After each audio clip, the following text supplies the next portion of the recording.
Okay, thank you. We'd like to call the director, Rana Siegel, out to the stage, and the producers, Vincent and Lori Little. You want to stand right here?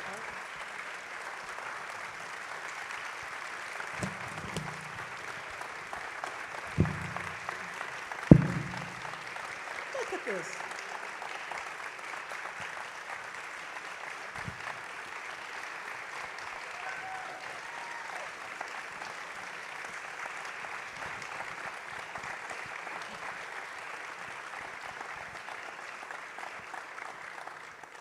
Thank you.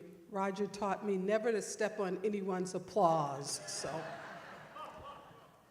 One of the things that I love about the Ebertfest audience, you know, sometimes we present some films that may be difficult, like the last night's opening night, Star 80, or documentaries, and some people don't like documentaries. Ebertfest audience, they love, they're so great. Thank you for warmly embracing this film, documentaries, and everything.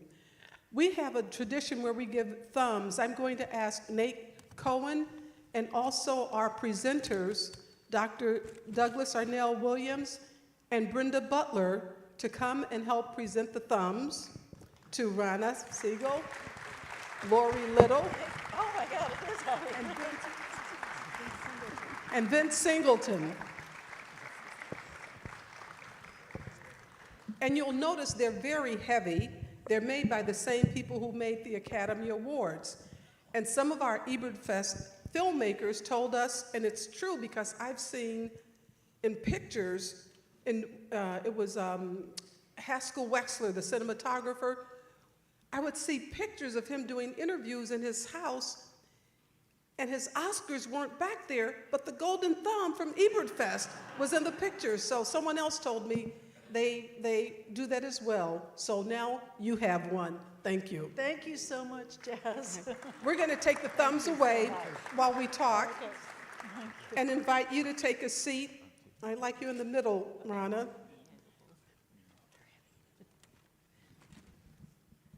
Thank you. I'm going to sit right here next to you. I would like Brenda, sit here. Doug, at the end there. Lori, wait, who else is? Oh, yes. Randy Ott, oh, yes.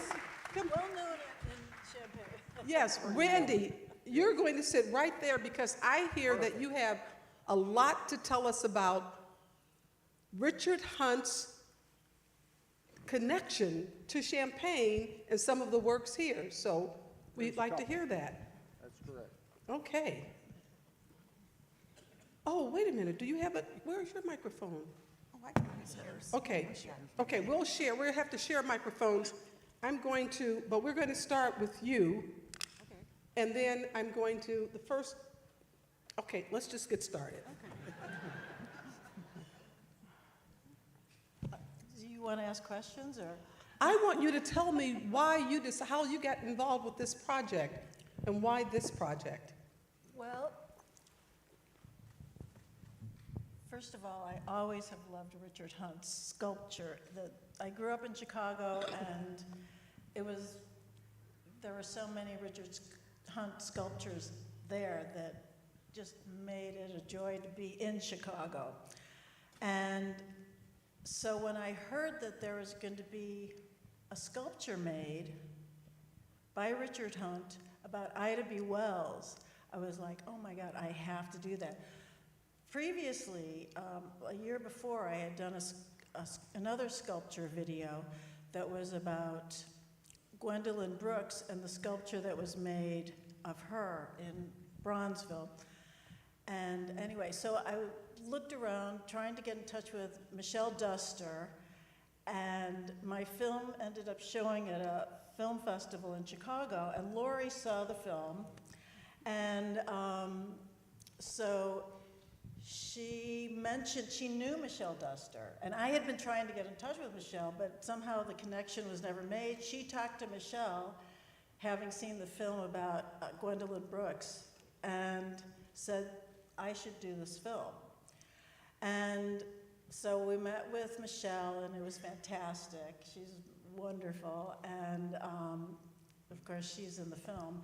And from then on, we were working together, and we went to this anniversary of the suffrage bill at the Rose Bowl. They did a special float for the suffragists, and Michelle was on the float. It was fantastic, and they had all these women who were portraying the suffragists walking behind them. So we started filming them, but then COVID hit, and we couldn't raise any money, and we were having a lot of trouble with, getting the thing started, and Richard, was having trouble getting the metal because they didn't make that kind of metal in the United States anymore, and they had to get it from Germany. And, but anyway, so finally in 2021, that's when they started working on it. And I was there, it was all still during COVID, but I was there almost every day for the filming of the making of the statue. And when did you and I first meet about this project? What year was that? Do you remember? At the end of 2021. Okay, because at the time, when it was a film that I felt was important, I see that you included me as an executive producer. Thank you. But what I wanted to do is, I knew Richard Hunt. Roger and I used to have lunches with him at the Cliff Dwellers Club. I actually had a Richard Hunt sculpture that I gave to someone as a gift. I'm wondering if it's too late to ask for it back. Go get it. And I was so hopeful that he would be here at Ebertfest, but he passed away just in December Yes. of this year. I want to know from Vincent how you got involved with the project. Sure. So, first off, can I commend the projection? It was beautiful. Looked great up there. And, Thank so you, great job James projectionists. and Joaquin. Well, Rana had been working on the project, and she contacted me because, we had a connection between one another through Columbia, and she wanted assistance with cinematography and some other resources. And it was simply a call, and then I kind of hopped on board and helped out, because Rana, as a director, she's really good at conveying her unified vision to people and bringing them along. And so I just offered my cinematography and resources to support that vision. So. And Doug, I want you to tell us, your father was also friends with, tell them how your father was related. First tell them who you are and how your father was related to Richard Hunt. Thank you, Chaz. And I'm Dr. Doug Williams, first African-American doctor of landscape architecture and alumni from University of Illinois.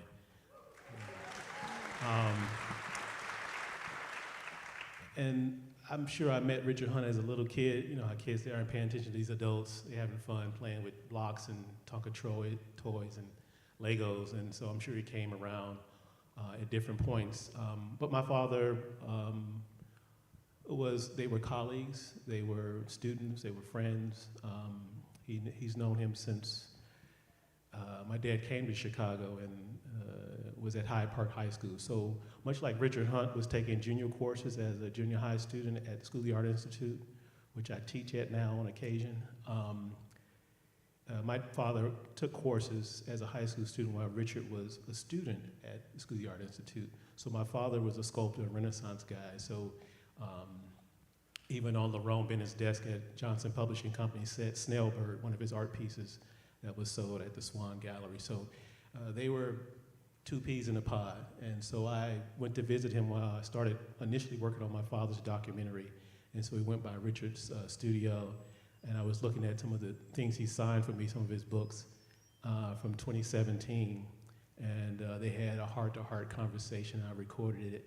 And I have to say, I left. Oh, wait a minute. You have a recorded conversation between your father and Richard Hunt? I didn't know that. Yeah, and Dad even teared up. I'm like, whoa, what's going on Oh. here? So we're thinking, so it'll We be need out. to listen to that. Yeah, but I have to Is it admit, video and audio or just audio? yeah, I was doing some rudimentary stuff, so I've got to have some serious funding, as you guys say, to help tighten it up. So thank you for that support at some point. But I have to admit one thing, I'm a part of his work in my imagination because I had a metal coffee mug that I was there with. And I got back home after being excited and the time there in the studio. And I'm like, where's my mug? Oh my, I left it. Oh, it's in his work. He's melted it down and it's in something. So that's my connection to the great artist, Richard Hunt. And I last saw him in person. That was when the School of the Art Institute gave him the highest honor that they can, the Art Institute of Chicago, the Legacy Award, which I have on my wall in my home, my parents' home in Chicago. So, yeah, this is a great testament to his work, and then Ida B. Wells too. I mean, what a combination. And I'm going to invite Brenda Butler to tell us a little bit about what this means for Ida B. Wells' part. Thank you, Chaz. Well, Tell us who you are as well. okay. My name is Brenda Butler. I'm a journalist. I worked at the Chicago Tribune for over 35 years, and again at Columbia College, where I met Chaz, running a high school journalism program. I will say Ida B. Wells was a hero of mine, but you never know when she's going to come into your life. I worked for Johnson Publishing, John H. Johnson, in 1974 is when I started. And in the lobby of the building on Michigan Avenue is a Richard Hunt sculpture. And that's the first introduction to Richard Hunt. And then my first apartment in Chicago was at 35th and King Drive. Right down the street is where that wonderful tribute to Ida B. Wells is. So as a journalist, Ida B. Wells is basically a patron saint to us, especially Black journalists. And then to see Richard Wright's rendition and tribute to her and how their lives converged from the Great Migration to the south side of Chicago. And I learned through the documentary that they just lived within a few blocks of each other, even though different decades. And so it's just fitting that these two people converge, and his tribute is just, it's truly, I would have to say, heavenly and saintly. Thank you so much. Thank you. And Lori, I'd like for you to tell me what it meant for you to see the whole project come to fruition, and what was your feeling when you saw the completed Light of Truth? Sorry, hold down. Yes, we were there at the installation, of course, shooting that amazing day and moment, and it was even like today, even as a producer and filmmaker myself, watching the film, I have to say I always tear up. And at that moment when we were watching the installation, we were doing drone shots and all kinds of interesting videotaping of the event. It was still very, very emotional for us as filmmakers. Oh, yeah. Oh, and Randy, Yes. I want to hear about Champagne and the connection that you had with Richard Hunt as well. Okay, great. And tell us who you are. Who am I? Well, my name is Randy Ott. My wife Sheila is out there in the audience. And why am I here? Well, I'm John Ott's father. This is what happens to you when you get to be a certain age. Somebody says, "Who is that old man?" Well, I'm John Ott's father. Okay, that's the way we identify now at a certain age. Well, I knew Richard Hunt very well, dear friend of mine. I did not know Ida B. Wells. I'm old, but I'm not that old. Well, can I ask you, when did you meet Richard Hunt for the first time? Well, Sheila and I came here from South Carolina in 1976 when I joined the College of Veterinary Medicine with our two sons, Bo and John. And we started going to Chicago and became a part of the art world there. And Richard is very well known in Chicago. He's like a rock star if you go to some place like the Arts Club or the Cliff Dwellers. Everybody knows him. So I knew about him. I'd met him several times. And then the Credit Art Museum had a sit-down dinner in the galleries. And this was about the last part of the previous century, about 24, 25 years ago, something like that. And so I was seated there at the dinner table, and I looked up, and in through the door comes Ava Maria Worthington. Now, Ava Maria was a German expressionist, had a gallery that dealt with German expressionist paintings. And I knew that she had given paintings to the art museum, and I knew that she was expected that night. But then as I looked up, there's someone coming right behind her, and he's the only black person there. And I said to Sheila, "That's Richard Hunt." So I went over to him and I said, "Richard, what are you doing here?" And he said, "Well, Ava Maria got invited down here for this dinner, and I drove her down here." And I looked at him and I said, "Driving Miss Daisy? That's crazy." Well, Richard felt that. Richard's humor is the same as mine. He thought that was incredibly funny. He almost buckled over. Well, there's something just happened then. We bonded together. And then ever since then, every time I get anywhere close to him, we just hug each other. So, And what about some of the works that he has here in the area? well, he has two. He has, next to the veterinary medicine building on South Lincoln, right out in front is a huge sculpture called Growing in Illinois. It was commissioned when that building was done, about 1984. And he also has a sculpture in the Credit Art Museum on the west entrance to the museum. There's two in town. Okay. So, as you heard in the film, and this is pretty incredible, that Richard Hunt is the artist with more public works across America. More than 160. Thank you, Richard. Odd. And I want to know, is there a book or pamphlet or magazine for someone who wanted to, if you wanted to take a tour of his public works, is there somewhere where they're all listed as in a pamphlet or anything? Do you know? I think they're starting to compile that for people to do walking tours in different areas. Well, just so happens. It's time for a commercial.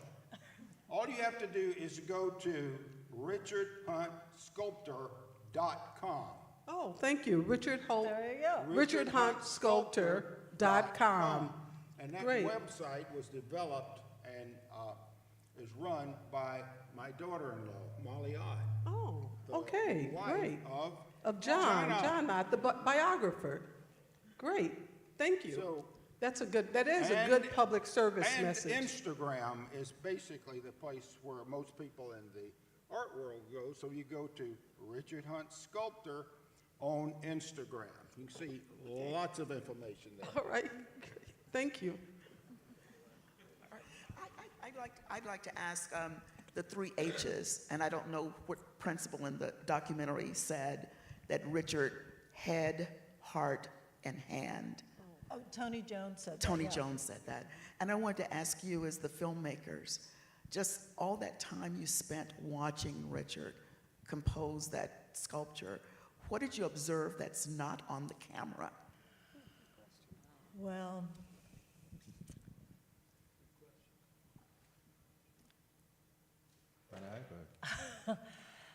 you know, this was 3 years ago. And Richard was so passionate about this project, but he had had some health issues. And so it was, you know, he's not as hands-on the way he had been. So that was heartbreaking in a lot of ways for everybody. But on the other hand, he didn't just do that sculpture before he passed. He did one for Obama called Bookbird that's going to be at the Obama Library. Oh. He did another one that's going to be at the Emmett Till House that they're still working on. And there's still another one that is in the works. So he was so passionate and so prolific until the very end. I mean, it was really incredible. And he had, I was going to say, he had a loft, and he would climb up the ladder to the loft, and he had his little kitchen underneath in that amazing studio. And they really had to, you know, talk to his main studio manager, Eric, to say, please, you know, we have to get an apartment for Richard, so he stops climbing that ladder up to that loft. Because after his heart problem, they really had to take better care of him.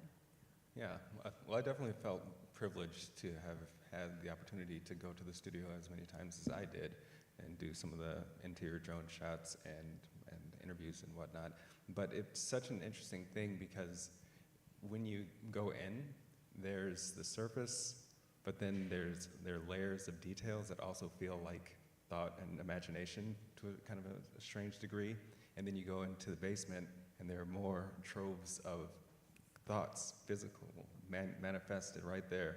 And it was really inspiring to me as a filmmaker and as an artist to see the level of practice that you have to put in order to put out work that's meaningful. And so it was really, really impressive to, and again, I feel privileged and fortunate to have been part of the project, but also to have been in Richard's presence while he was creating. This was great. And you One were of the most privileged. meaningful parts to me that really let me know about his creativity is when Tony Jones, who used to be the head of the Art Institute, took that piece of cardboard and said, imagine that this is a piece of steel and it's, you know, so big and so thick. And Richard says, we want to take it and crush it like this. And it's not an easy thing to do, and yet he was able to figure out how to do that and to make the flames dance. Right. So that really let me know a lot about his process. Another thing that was amazing to watch with Richard was that he didn't have just one project going on at one time. He had like 3 or 4, and he was orchestrating all of them at the same time. He was like a chess master, where he would, you know, go and he'd see what people were doing over here and say, oh yeah, change this, change this, change this, and then he'd go over to the other one and change this, and it was just constantly revolving around to all of these places and people and making changes and putting out more beautiful sculptures. So I'm going to, unfortunately, we can't, because we have a large panel and we have another film. I'm going to thank this panel. We're going to have a break to go to the loo and then start the next film. So thank you so much for introducing Richard Hunt and Ida B. Wells to us. Thank you, Chaz. Thank you, you so much. And thank everybody. Do we take the chairs? They'll get them. They'll get them.